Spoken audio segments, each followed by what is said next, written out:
नारायणं नमस्कृत्य नरं चैव नरोत्तमं देवी सरस्वतीं व्यासं ततो जयत्मुदारयेत् मूकं करोति वाचालं पङ्गुं लङ्घयते गिरिं यत्कृपा तमहं वन्दे परमानन्दमाधवम्। ओम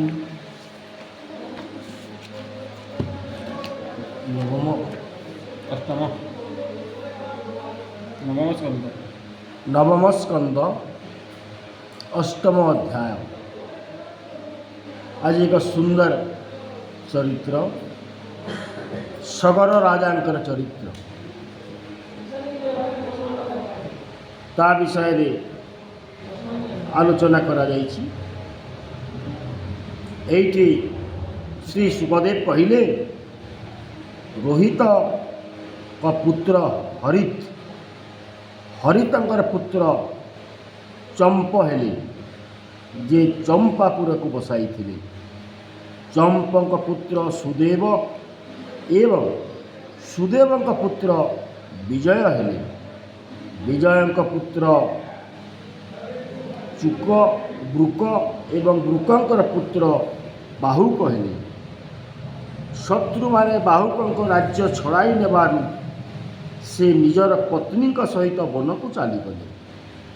राजा बुढ़ा होई मरीजिबारु राणी तांको अनुगमन करने को बाहरिले। मात्र से गर्भवती थिबारु और्व ऋषि तांको सहमरणरु निवारण कले। जेतेबेले तांको सौतुणी माने यह जानी पारिले सेमाने अन्न सहित ताकू विष देदेले। किंतु गर्भ उपरे विषर प्रभाव पड़िला नहीं। विष बा गर सह पुत्र जन्म हेबारु पुत्रर नाम हैला सगर। विष बा गर पुत्र जन्म हेबारु पुत्रर नाम हैला सगर। सगर चक्रवर्ती सम्राट हेली। तांकर पुत्र माने भूमि खोली सागर को निर्माण करिथिले। राजा सगर निज गुरुंकर आज्ञा मानी तालजंघ जवन शक हय आदि बर्बर जातिर लोकं को प्राणरे न मारी विरूप करी छाड़ी देइथिले। काहाकू लंडा करी देइथिले, कहार दाढ़ी छाड़ा को बाध्य करथिले, कहार बाल मुकुला करी बा कहार मुंड को आउ क्षीर करी छाड़ी देइथिले। काहाकू पिंधिबा पई नुह देहरे घोड़ाइबा पई लुगा देई तो काहाकू कौपनी पिंधाई छाड़ी देइथिले। यहा परे और्व ऋषि उपदेश अनुसार से अश्वमेध यज्ञ द्वारा सर्वदेवमय आत्मस्वरूप श्रीहरि को अर्चना करथिले। सही यज्ञ अर्पित अश्व को इंद्र चुराई नेले। राणी सुमती गर्भजात सगरंकर पुत्र माने बड़ पितृभक्त थिले। से माने सारा पृथ्वी को खोजी खोजी जितेबेले घोड़ा को पाइले नहीं सेतेबेले चतुर्दिग को पृथ्वी खोलिबा को लागिले। खोली खोली पूर्व उत्तर कोण कपिल ऋषि निकट में घोड़ाटी को देखा पाइले। यह हूँ चोर आमर घोड़ा को चोरी कर रखी किसी न जानला पर आखि बुझी बसी। यही पापी को हत्या कर हत्या कर एहीपरी कही आयुध उठाई मुनि आड़ को दौड़िले। कोलाहल शुणी मुनि आखि खोली चाहिए। इंद्र द्वारा से राजकुमार मानकर बुद्धि विचलित हो सारी जहाँफल से माने कपिल मुनि को तिरस्कार करते। महापुरुषों अपमान फल देहरु जात अग्नि से माने भस्म हो गले। परीक्षित सगर पुत्र माने कपिल क्रोधरे जलीगले बोली कहवा ठीक हम ना। कारण से माने शुद्ध ସତ୍ୱମୟ ଥିଲେ। ପୃଥିବୀର ଧୂଳି ଯେପରି ମହାକାଶରେ ରହିପାରେ ନାହିଁ, ସେହିପରି କ୍ରୋଧମୟତମ ଏହି ସତ୍ୱମୟ ପୁରୁଷଙ୍କ ପାଖରେ କିପରି ରହିପାରିବ? ଏହି ଭବସାଗର ହେଉଛି ଏକ ମୃତ୍ୟୁମୟ ପଥ। ଏହାକୁ ପାର ହେବା ପାଇଁ କପିଳ ସାଂଖ୍ୟଶାସ୍ତ୍ର ରୂପକ ଏକ ସୁଦୃଢ଼ ନୌକା ପ୍ରସ୍ତୁତ କରିଥିଲେ, ଯାହା ଫଳରେ ଯେକୌଣସି ମୁକ୍ତିକାମୀ ବ୍ୟକ୍ତି ଏହି ସମୁଦ୍ରକୁ ପାର ହୋଇଯିବ। ସେହି ପରମ ଜ୍ଞାନୀ ପରମାତ୍ମା ପୁରୁଷଙ୍କ ପାଖରେ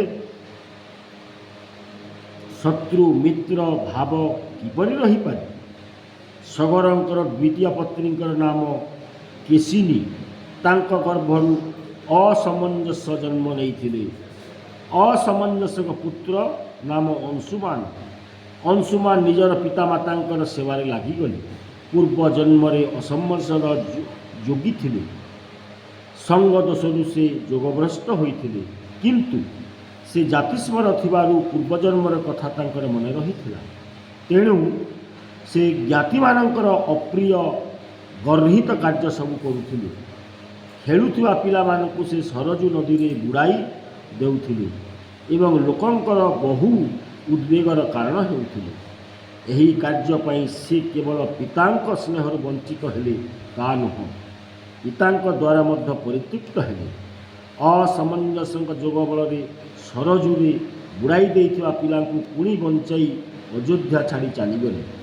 ପିଲାମାନଙ୍କୁ ଫେରି ଆସିବାର ଦେଖି ଅଯୋଧ୍ୟାବାସୀମାନେ ବିସ୍ମିତ ହୋଇଗଲେ ଓ ରାଜା ମଧ୍ୟ ଅନୁତାପ କରିବାକୁ ଲାଗିଲେ। ପିତାମହ ସଗରଙ୍କର ଆଦେଶରେ ଅଂଶୁମାନ ଘୋଡ଼ାକୁ ଖୋଜିବାକୁ ଗଲେ।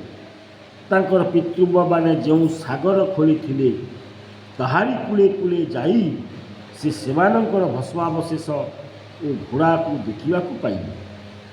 ସେଠାରେ ଭଗବାନଙ୍କର ଅବତାର କପିଳ ମୁନିଙ୍କୁ ବସିଥିବାର ଦେଖି ସେ ତାଙ୍କ ପାଦତଳରେ ପ୍ରଣାମ କଲେ ଆଉ ହାତ ଯୋଡ଼ି ତାଙ୍କୁ ସ୍ତୁତି କରିବାକୁ ଲାଗିଲେ। ଅଂଶୁମାନ କହିଲେ, ଭଗବାନ ବ୍ରହ୍ମା ମଧ୍ୟ ଏପର୍ଯ୍ୟନ୍ତ ପରତ୍ତପର ପରମେଶ୍ୱରଙ୍କର ଆପଣଙ୍କୁ ଏକାନ୍ତ ଧ୍ୟାନ ଦ୍ୱାରା ବା ଯୁକ୍ତି ଦ୍ୱାରା ବୁଝିପାରିନାହାନ୍ତି। ମନ, ଶରୀର ଆଉ ବୁଦ୍ଧିଯୁକ୍ତ ଆମ ପରି ଅଜ୍ଞାନୀ ଜୀବମାନେ ଆପଣଙ୍କୁ କିପରି ଜାଣିପାରିବେ? ସଂସାରରେ ଏହି ଦେହଧାରୀମାନେ ସଦ୍ଗୁଣ, ରଜଗୁଣ ଆଉ ତମଗୁଣ ପ୍ରଧାନ। ସେମାନେ ଜାଗ୍ରତ ଅବସ୍ଥାରେ ଏବଂ ସ୍ୱପ୍ନରେ ଗୁଣମୟ ବିଷୟମାନଙ୍କୁ ଦେଖନ୍ତି ବା ଅଜ୍ଞାନ ଭାବରେ ରହନ୍ତି। କାରଣ ଆପଣଙ୍କ ମାୟାରେ ଯେମିତି ବଶ ହୋଇ ସେମାନେ କେବଳ ବାହାର ବସ୍ତୁକୁ ହିଁ ଦେଖନ୍ତି। ଅନ୍ତର୍ଯାମୀ ରୂପେ ଆପଣ ଯେ ସେମାନଙ୍କ ମଧ୍ୟରେ ରହିଯାଇଛନ୍ତି, ତାହା ସେମାନେ ଦେଖିପାରନ୍ତି ନାହିଁ। ଯେଉଁମାନଙ୍କର ମାୟାରୁ ଜନିତ ମୋହ ଓ ଭେଦାଭାବ ଦୂର ହୋଇଯାଆନ୍ତି, ସନନ୍ଦନ ଆଦି ସେହି ମୁନିମାନେ ଆପଣଙ୍କୁ ସର୍ବଦା ଚିନ୍ତନ କରିଥାନ୍ତି। କିନ୍ତୁ ମୂଢ଼ ବିଚାର ଦ୍ୱାରା ଆମ୍ଭେମାନେ ଶୁଦ୍ଧ ଜ୍ଞାନ ଘନମୂର୍ତ୍ତି ଆପଣଙ୍କୁ କିପରି ଜାଣିପାରିବେ? ତେଣୁ ହେ ପ୍ରଶାନ୍ତ, ଆପଣଙ୍କଠାରେ ମାୟାର ଗୁଣ, ଗୁଣର କାରଣ କର୍ମ ଓ କର୍ମ ନିର୍ମିତ ଶରୀର ନାହିଁ। ଆପଣଙ୍କର ନାମ ନାହିଁ କି ରୂପ ବି ନାହିଁ, କାର୍ଯ୍ୟ ନାହିଁ କି କାରଣ ବି ନାହିଁ। ଜୀବମାନଙ୍କୁ ଜ୍ଞାନ ଉପଦେଶ ଦେବା ହିଁ ଆପଣ ଶରୀର ଧାରଣ କରିଛନ୍ତି। ଆପଣ ସନାତନ ପୁରୁଷ, ମୁଁ ଆପଣଙ୍କୁ ନମସ୍କାର କରୁଛି। କାମ, ଲୋଭ, ଈର୍ଷା ଓ ମୋହ ଆଦି ଦ୍ୱାରା ଭ୍ରାନ୍ତିତତ୍ତ୍ୱ ବ୍ୟକ୍ତିମାନେ ଆପଣଙ୍କ ମାୟାତଳିତ ଏହି ପୃଥିବୀର ଦେହ, ଗୃହ ଆଦି ଘେର ମଧ୍ୟରେ ପଡ଼ି ସର୍ବଦା ଭ୍ରମୁଥାନ୍ତି।